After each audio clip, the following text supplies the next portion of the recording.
All right, guys, welcome back to Unit 1, Outcome 3, Key Knowledge 6. We are still working our way around the factors in the macro environment, and today we are looking at global considerations. Okay, so we can see there in our dot point, such as overseas competitors, overseas markets, so on and so forth. So we have a bit of a script that we need to play with here. So again, here is our wheel. Hopefully by now, when you think of this, the business environments, you're starting to visualize this diagram in your mind and are able to hopefully kind of plot at least most of these things in there to kind of help you see how they relate to one another and how this thing looks, and compartmentalize the information that you need to know for this outcome. So what is this one all about? Global consideration. Okay, first off, let's just define this term globalization, because I don't think we have done so far in the course that I remember. So globalization, look, huge topic, has had and is going to continue to have a huge impact on the business landscape, the world of business, the ways in which businesses operate, well into the future, and has done for the last 50 or so years. Globalization impacts pretty much every area of the operation of a business, and it's something that's really, really important to factor in when you are planning a business these days. But what actually is it? So what I'm going to do here is give you 3 or 4 different actual definitions of globalization, because there's so many different ways to define it. And then once I've given you actual definitions, then I'll kind of explain kind of how I think about it. So the idea with these definitions, you don't necessarily need to write all of them down, but read each of them and probably get down the one that kind of resonates the most with you, which makes most sense to you, which you think is going to be easiest for you to remember. So there's a first definition. Okay, a word used to describe the growing interdependence of the world's economies, cultures, and populations, brought about by cross-border trading, goods and services, technology, and flows of investment, people, and information. A pretty kind of wordy one, that one. I'm not sure if it's the best one in and of itself, but I think the idea, once we've seen 3 or 4 of these definitions, that what this actually means will start to make some sense to you. So this one says it's the spread of products, technology, information, and jobs across national borders and cultures. In economic terms, it's about an interdependence of nations around the globe fostered through free trade. So we're getting this idea, obviously, globalization, we talk about across countries, across borders. This one talks about the process of interaction and integration amongst people, companies, and governments worldwide. I won't read the rest of it. You can read it yourself. But it actually does make a fair point there, accelerated since the 18th century, because really the 18th century is when transport and communication technology kind of started to take off. And that's 2 key things that have played a key role in the kind of the development of globalization. This one's a pretty good one, I guess, because it's short.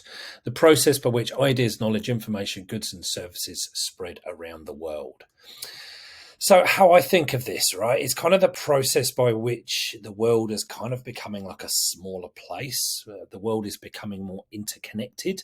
Like when I say the world, the countries within it.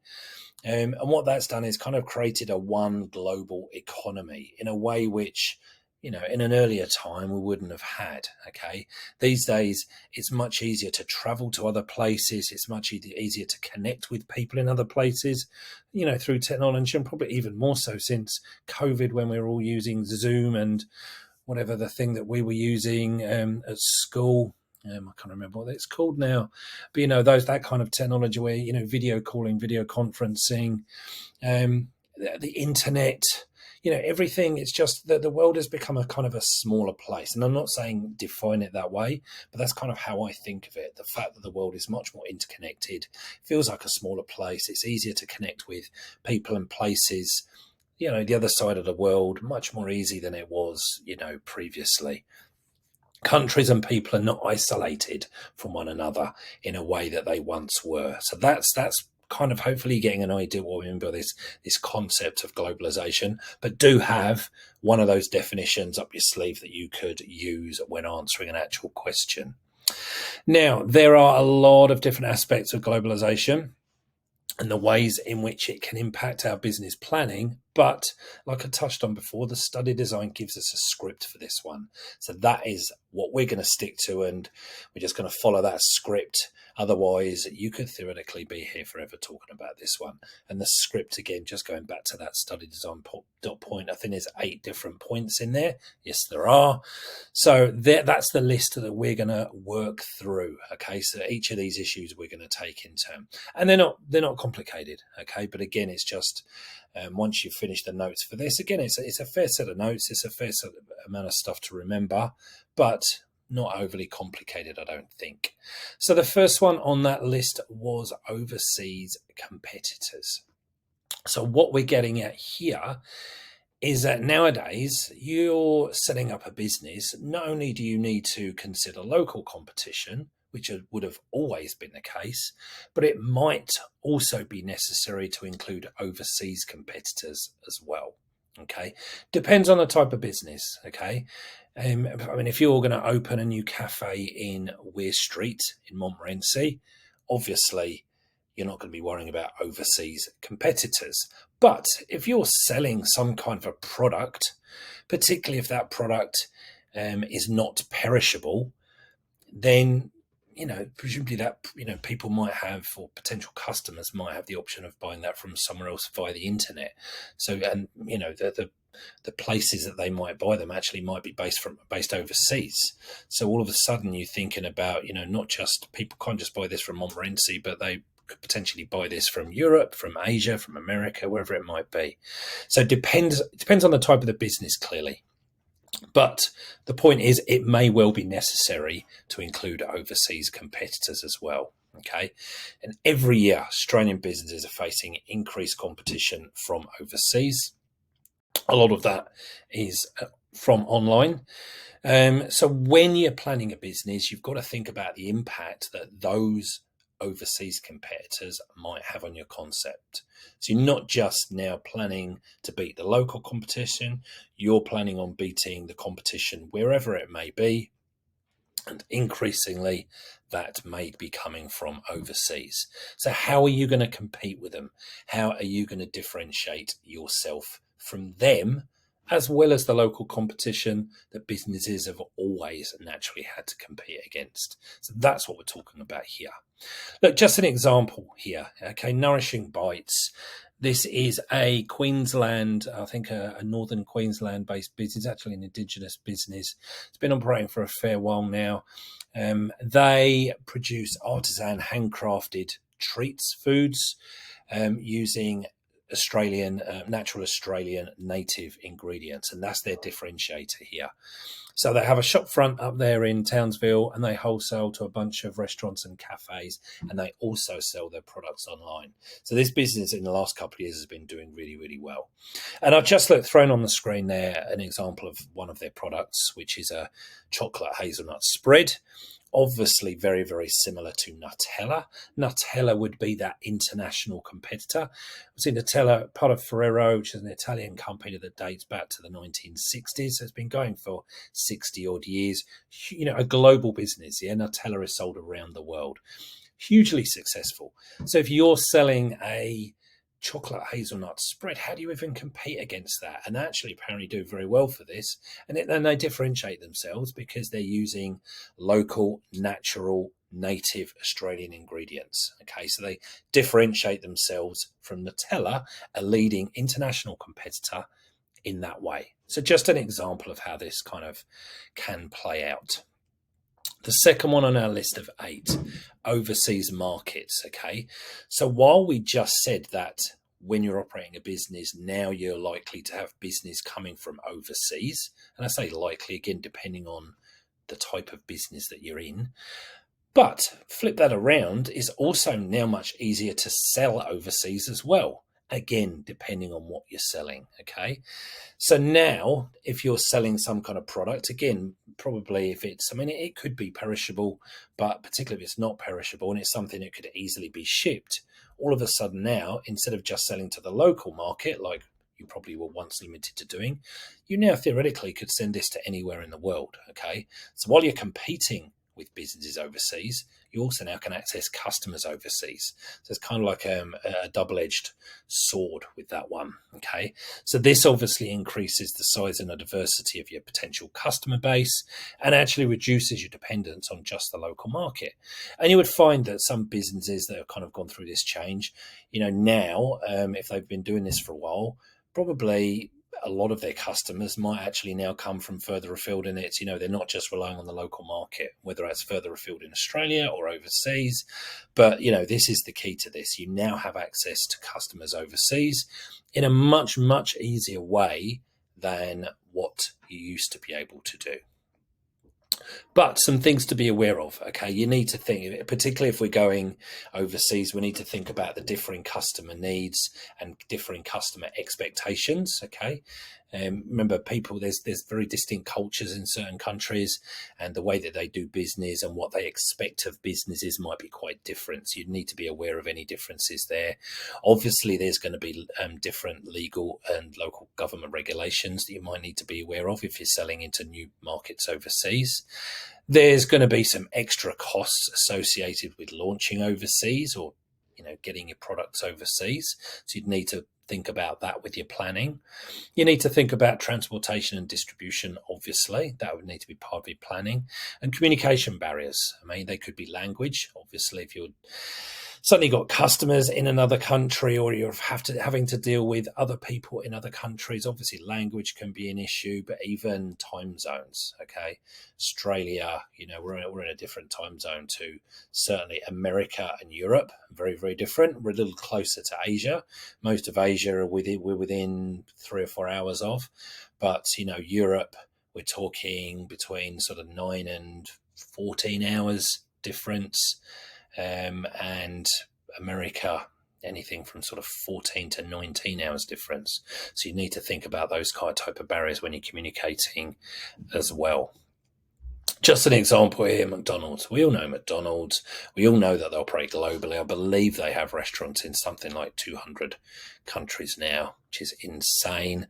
And what McDonald's tend to do is, whilst there will be some standard items in pretty much most of those markets, like the Big Mac, if you go to Big Mac anywhere in Europe, in America, and I would imagine other parts of the world as well, you're probably going to find a Big Mac.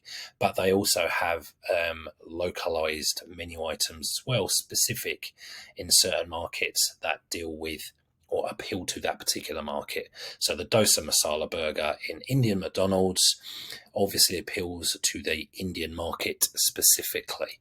And McDonald's do this, like I said, kind of around the world. There's a whole bunch of different menu items which you would find in different countries. You've got Saudi Arabia there, you've got Finland and Sweden, you've got Philippines, you've got Italy, so on and so forth. So while you might also find the standard McDonald's items, the classics, the quarter pounders, the Big Macs, I would imagine in most of those markets, they also change their business somewhat to appeal to local tastes as well.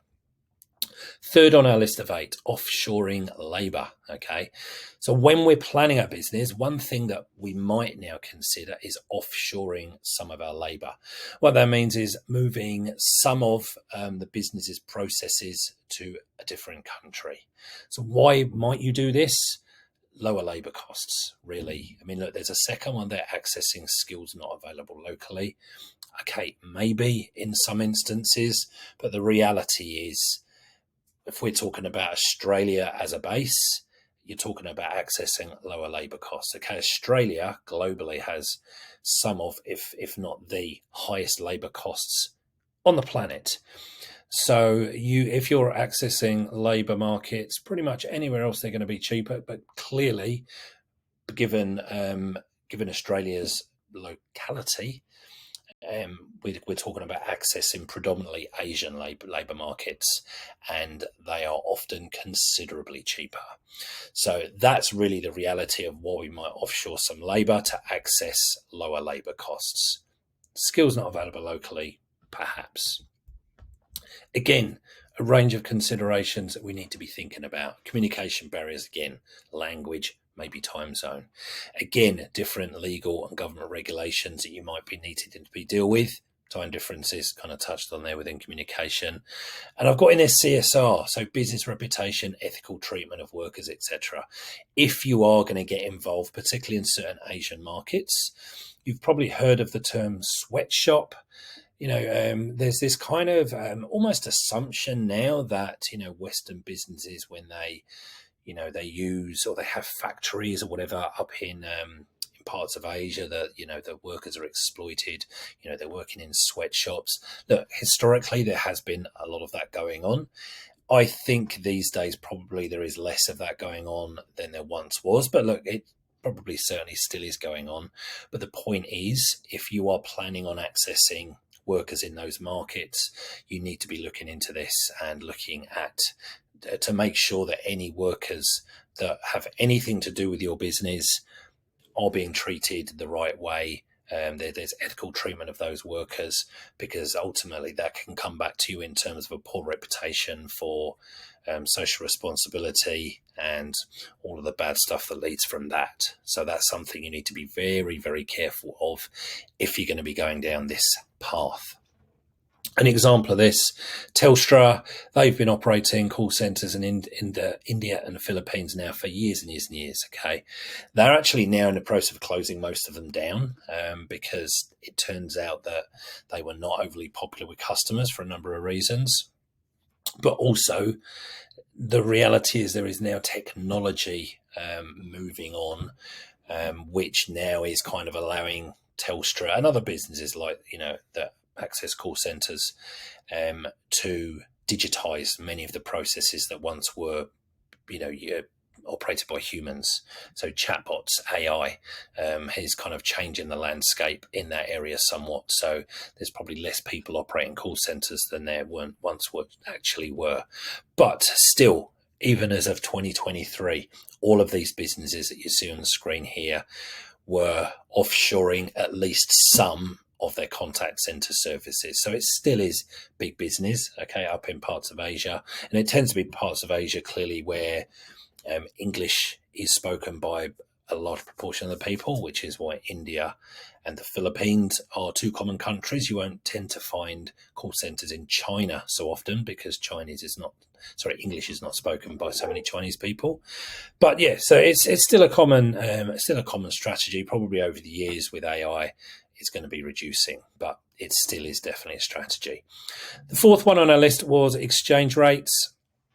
Now, this can be a really, really big challenge for business owners planning on operating overseas or having anything to do with overseas, even if selling overseas, is the fact that interest rates fluctuate. Okay, so we can see there that graph goes back, 20, 30 years. And it's showing the Aussie dollar against the US, and you can see it's up and down all over the place. This really can make a big difference, okay? So what impact, how can this have a difference? I hear you ask. Okay, now, if you purchase resources from overseas, okay, the price you're paying for those resources are going to fluctuate in price with the exchange rate, okay?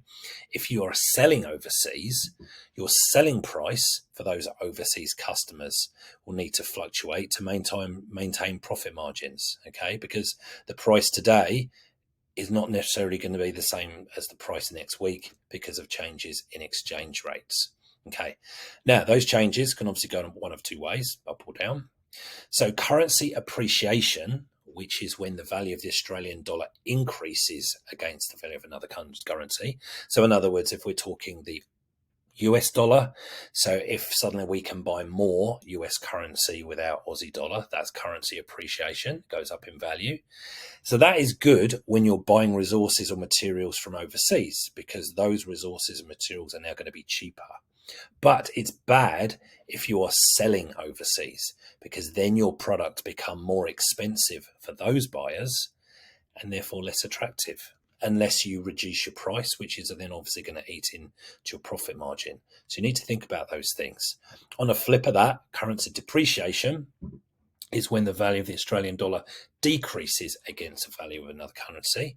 So this is good. And you just flip these two things around now. So that's good when you're selling overseas, because then your products become cheaper in those markets. so therefore more attractive. But it's bad if you're buying resources or materials from overseas to use in your business, because those resources and materials are going to become more expensive. So really, the impact of exchange rates depends on, what your dealings with overseas are. Are you just selling overseas, or are you also acting with resources? Both one of, you need to think about when you're planning the impact that potential changes in exchange rates is going to have on all of that. So just something else, again, you need to build into your business planning. Fifth one on our list, patenting. Now, I think we've touched on patenting before in the course. I think so anyway. But now, obviously, we're just talking about here, like we're building this into globalization. Okay. So just touching on patenting in general, when you're planning a business, you need to consider whether you need a patent or patent. Patent, doesn't matter. This is going to protect your business from others making, using, or selling your ideas. So this is legal protection for your business, okay? Now, the issue here is that if you register a patent in Australia, it only provides protection within Australia. If you want to be selling overseas, then you need to obtain a patent for each country you intend to sell in. So then all of a sudden, it becomes much more complex and clearly more expensive. Okay, so that's really when we're linking patents to globalization, that's really the connection. It's the fact that patents there's like a country by country basis. Okay. So the planning consideration here is cost. Okay, so patents typically cost between $100 to $500 to take out. So if you multiply that out across multiple patents, multiple countries, suddenly you can be talking about a huge amount of money. Just, I guess, kind of out of interest in here, and to kind of link this into where we are in the real world at the moment. This is a little story that's basically talking about how registered patents of overseas applicants in China grew by 23% in 2021. And I'm guessing if we had figures for 22, 23, now we're in 24, it's probably increasing a similar rate. Obviously, China is a huge market, with a quarter of the world's population or something living in China. So, if you've got a successful business that is going to work in overseas markets and might work in China, then obviously there's a huge market. If you're going to just stay within Australia, we've got a population of 25-ish million in 2024. Instead of 25 million, what is China now? Getting on for 2 billion? I'm not even sure, but obviously a lot more than just Australia. So there's a lot more overseas businesses now applying for patents in China so they can start selling into Chinese markets. Just another way to put this into perspective, Apple, these figures as of about 6 months ago, about October 2023, Apple has a total of 95,500 patents globally. So you can see obviously Apple's a big business, but there's a lot of patents. And of those 95,500, 78,000 odd were still active. So when we're talking about $100 to $500 per patent, you can see you multiply that's kind of a lot of money. So obviously that's Apple. We're only talking about planning a small business, but still something you need to think about. Okay, now, this is just another example here. So this is Nespresso coffee machines. Okay. So look to the bottom image there, to the capsules, okay? So the old original line capsules and the new Virtuo line capsules. So the original Nespresso machines, which have been around now for a few decades, the ones that you see on the left, the old original line capsules, that was what the coffee machines had, okay? And they had a patent out on those for a long time, so that you had to buy capsules from Nespresso. Okay, there was a patent on that design. So if you had a Nespresso machine or an espresso equivalent machine, because they didn't patent the machine, you could buy machines made by other people, but you had to buy those Nespresso pods, okay, which were quite expensive, and it meant that you had to keep spending your money with Nespresso. Now, at some point a while back, and it was a few years ago now, the patent on those original line pods expired, which is why now if you go to any supermarket, you buy Nespresso compatible pods made by pretty much anybody. They look like that. They'll have different branding. Even Starbucks now make Nespresso compatible pods. So what it meant was Nespresso lost a big income stream because people had to buy the pods from them because they're pretty much the most expensive ones that you could buy. Once people didn't have to buy from them, they kind of stopped buying from them and buying the alternatives you could buy in the supermarket. So what they then did is brought out, and again, this was a few years ago, the Virtuo line machines, okay, which changed the design of the pod. The technology, you can see on there's a little bit of a barcode. It's a slightly more advanced way of delivering the coffee, but essentially it's still the same coffee, it's still the same product.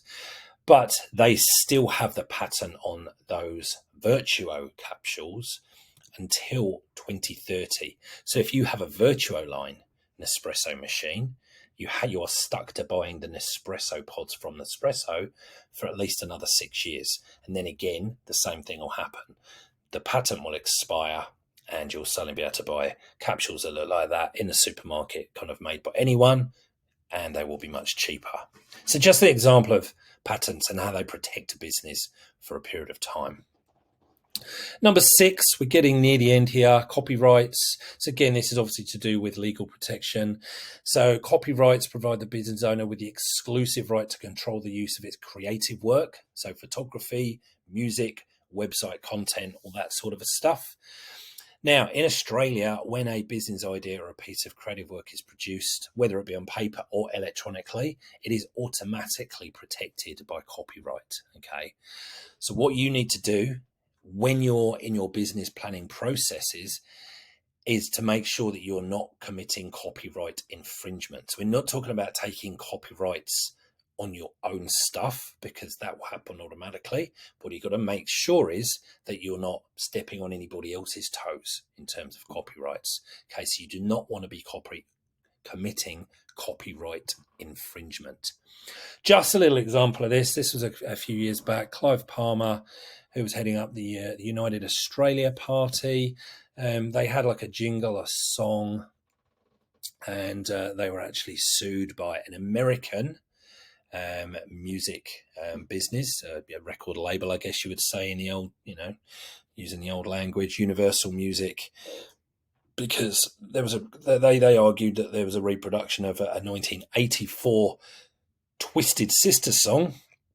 They're basically saying that Clive Palmer, or the people that wrote the jingle for him, had kind of like stolen that song. And Clive Palmer lost, and they had to pay $1.5 million in damages for copyright infringement. So there's a good example of why you do not want to be committing that type of thing, because it can be very expensive for you. All that screen there is just a bit of an explanation of, technically how they made the link between the two songs. Not really that important unless you are interested in the music side of things. But the point is, this was in Australia. It was an American record label that sued, for a song that was written 30 or 40 years previously. Okay, so copyright infringement, something to be aware of. Trademarks. Again, we're all staying in the same kind of ballpark here. Okay, when you are undertaking your business planning, you need to be considering registering trademarks. Again, we've touched on trademarks previously. We know that once you have a trademark, it means that you, as a business owner, have the sole right to use it, license it. You can sell it to others if you so wish, but others can't just use it without your permission. If you choose not to register trademarks, it means you are completely unprotected and other people, business can use any logos or anything that you've come up with. Okay. So this is all about brand protection. Okay. Business name and or logo, legally protecting anything to do with your brand. Now, an initial trademark registration in Australia lasts for 10 years. And after that, you need to continually renew it. And as with copyrights, trademarks protected under law, and infringing them can lead to severe penalties and fines. And I guess the key with this is, again, you need to take them out country by country. Okay, like with a patent, you need to, if you're going to be operating in overseas markets, you need to trademark in each of those markets. Otherwise, you will be legally unprotected in that particular market. Okay, so considerations: make sure all aspects of your business are original, so you are not infringing anyone else's trademark. That's kind of key. Cost of application for trademarks, generally in the region of $500, but it can be more. You need to think about the cost of engaging a lawyer to assist with this process, which you definitely want to do to make sure you're staying on the right side of the law and you're doing it properly. Make sure that any trademarks that you want to use are currently available. Again, so you're not infringing on anyone else's work. And again, I made that point, Australian trademarks are only protecting you in Australia. If you're going to be trading overseas, you need to go through this process in each country that you are going to be trading in. Okay, so there's your considerations in terms of linking trademarks. I mean, in general, but particularly with globalization at the back end there. Look at an example here, 2019, the Hells Angels, the motorcycle club, launched legal action against an online retailer, Redbubble. Not sure if you've heard of them. After discovering their artwork for sale on the Redbubble website. They actually sued them a couple of times over the last 4 or 5 years. Hells Angels alleged Redbubble allowed its namesake artwork, in other words, the Hells Angels logo, to be uploaded and made available printing on things like T-shirts, masks, beer holders, that kind of stuff. And it went to court, and Redbubble were found, guilty of that. And Redbubble had to pay Hells Angels nearly $80,000 in 2022 for infringing on the trademark of the Hells Angels. So again, it's just an example of just got to be careful what you're doing with with imagery, anything like that. If you infringe on somebody else's trademark, as the same with patent or copyright, that business can sue you, and you can end up paying a lot of money in court, which you do not want to do. The last one, I think, looked pretty obvious, this one. The last one on the study design was online sales, okay? So by 2024, pretty obvious consideration when we're business planning. Do we have an online presence? Do we have an online sales function? An online presence, yes, without exception. I would say whatever your business is, doesn't matter what type, any business, I guess to my mind now, unless you can think of examples where this wouldn't apply, absolutely want an online presence. The way that people find out about business these days, if you're the kind of business that, people think, I need a plumber, I need this service, I want to buy this type of thing. Very often the first thing people do these days is go to Google and, see what the options are. I guess you want to be findable, okay, on the internet, because that's how people find businesses. So having an online presence for sure. Online sales, in other words, selling through your website, that depends on the nature of the business, what you're doing, what kind of product, what kind of service. But absolutely an online presence, I would say, is kind of a no-brainer. Now, in terms of online sales, the benefits of offering online sales, reaching a wider range of customers, both domestically and overseas potentially, convenience for those customers, they can shop 24/7 from the comfort of home, or not even home, we're talking about from their phone, from anywhere they happen to be in the world. And you might not even need a physical store if you're doing it this way, which can save you some costs. Some considerations around this, if you're going to go down this route, look, you need to make sure you've got a well-designed and user-friendly website. That's really, really key. And I'm sure we've all used websites that we've thought, this is not a good website. This is a bit clunky. This is not kind of operating how I would expect to operate. I think, and then you just go, no, I'm going to go somewhere else. So I think it's really, really important these days to have a really well-designed and a very user-friendly website. In terms of how you get that, do you want to do this yourself, or actually do you want to hire a web developer? There's some tools out there now, a lot of them which are free, which allow you to build a pretty decent website yourself for free. So you could go that route, or you could hire an expert. If you are going to be selling overseas,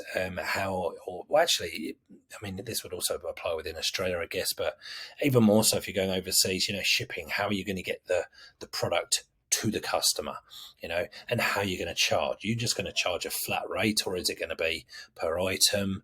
You've got to think about building that into your business model as well. Definitely need to think about website security. We see pictures or stories on the news all the time now about hackers hacking into some, who you would assume to be pretty protected databases of some pretty well-known businesses. It's pretty advanced. So if you've got customer information, you need to make sure that that customer information is absolutely secure. Privacy laws around the holding of customer information, you need to be aware of. You need to have a refund and returns policy. If you're operating a store, people can bring stuff back into you. But if you're selling via a website, how are people going to get the stuff back to you if there's a fault with it or whatever, if they've changed their mind? But you see, again, stuff you just need to be thinking about building into your planning when you're setting up your business. And once again, we've seen this before, you need to think about laws and regulations in the different countries, perhaps in terms of where you're selling to. Look, this is just in Gold We Trust Paris. This was Wix. Okay, Wix. This was the winner of the Wix Best Website of 2022. So this in Gold We Trust Paris is actually a jewelry business based in Paris, but they sell globally via their website, and they developed using the Wix platform, and Wix themselves awarded them the Website of the Year, because apparently it's very user-friendly and there's a bit of information in the bottom left-hand box there. So it is something that can be done pretty easily yourself now. And that is it. So we went through the 8 points of the study design. So here really just have an understanding what globalization means, and have a good, solid, proper definition for it, and be able to explain the impact that those 8 different aspects of globalization that the study design mentioned that we went through can impact on your business planning. That's it for this one. I'll see you in a video for number 7. See you then. Cheers for now.